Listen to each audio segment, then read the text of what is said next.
Vamos continuar falando sobre o movimento circular.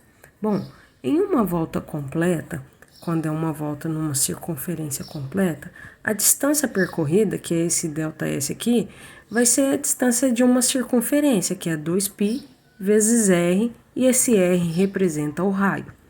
Bom, esse é um movimento que possui velocidade escalar e a velocidade angular. Esse r meu ficou parecendo S, mas é angular, representado pela letra ômega, elas são constantes. Bom, velocidade escalar vai ser 2π vezes r dividido por ΔT, que é o tempo. E a velocidade angular vai ser 2π dividido por ΔT. Olha aqui, 2π sobre ΔT. Eu não tenho essa parte aqui nessa equação, então eu vou substituir esse 2π sobre ΔT por ômega, para que eu possa relacionar a velocidade escalar com a velocidade angular. Então, a velocidade escalar também pode ser obtida por velocidade escalar é igual a ômega vezes o raio. Ou seja, a velocidade escalar vai ser igual a velocidade angular vezes o raio. Bom, esse movimento circular tem uma característica interessante, porque ele possui velocidade escalar e angular constante, mas ele tem aceleração. Como que surge essa aceleração? A aceleração, chamada de aceleração centrípeta, vai surgir por causa da mudança de direção do vetor velocidade. Então, essa mudança de direção do vetor velocidade vai implicar na existência da aceleração centrípeta. E como que a gente vai calcular ela? A aceleração centrípeta vai ser igual a velocidade escalar ao quadrado dividido pelo raio. Vamos entender como que surge essa aceleração centrípeta. Bom, a gente precisa ter em mente o que é, para entender a existência da aceleração centrípeta. Vamos lembrar que um vetor, a gente representa ele aqui, ó. Essa parte aqui do vetor representa a direção do vetor. Olhando aqui onde que meu dedo tá. Essa parte aqui representa a direção e a setinha é um sentido. O vetor velocidade, em cada pontinho aqui, ele é sempre tangente à curva. Então, ele encosta em um ponto e depois ele sai da curva.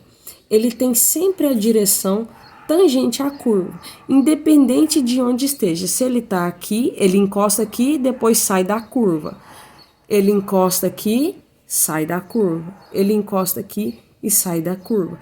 Essa é a característica da velocidade. Bom, se não existisse aceleração centrípeta, como a velocidade está indo tangente, qual que seria a característica de uma partícula que tivesse aqui? Imagina um carro, ele seria o quê? Ele iria em linha reta. Só que como existe a aceleração centrípeta, ela vai puxando ele de modo que esse carro vai sempre fazendo a curva. Por isso que, se a gente fizer a resultante dos vetores aqui, o vetor resultante vai dar para cá.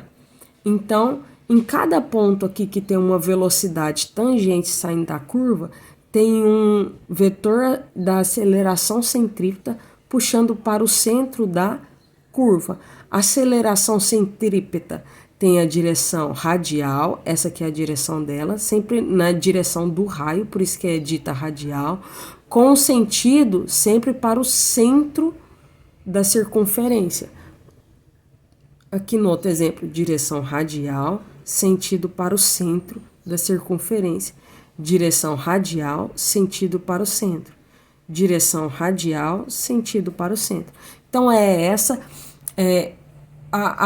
por isso que implica na existência da aceleração centrípeta. Então, é um movimento com velocidade constante, mas existe a aceleração centrípeta. Agora, nós vamos fazer o quê? Vamos relacionar a velocidade angular com frequência e período. Nós vimos que velocidade angular vai ser igual a 2π sobre ΔT. Bom, só que a gente já viu que esse tempo aqui, para dar uma volta completa, é chamado de período. Então, no lugar do ΔT, eu vou colocar por esse T maiúsculo, que é o período. Então, velocidade angular vai ser 2π sobre T. Vamos separar esse T aqui só para ficar fácil de enxergar? Vai ser 2π vezes 1 sobre T. Esse 1 aqui multiplicado por 2π é 2π. Então, lembra quem que era aqui, ó? 1 sobre T, a gente chamou de frequência. Então, nós temos outras duas fórmulas para relacionar com a velocidade angular. Velocidade angular pode ser dado por 2π sobre o período, ou a velocidade angular pode ser dado por 2π vezes a frequência. Para finalizar aqui, vamos falar sobre as unidades. A unidade de velocidade no sistema internacional continua sendo metros por segundo.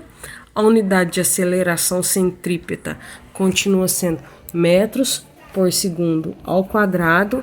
E a unidade de velocidade angular vai ser radianos por segundo. Aqui, como está falando aqui da circunferência, então vai ser radianos por segundo.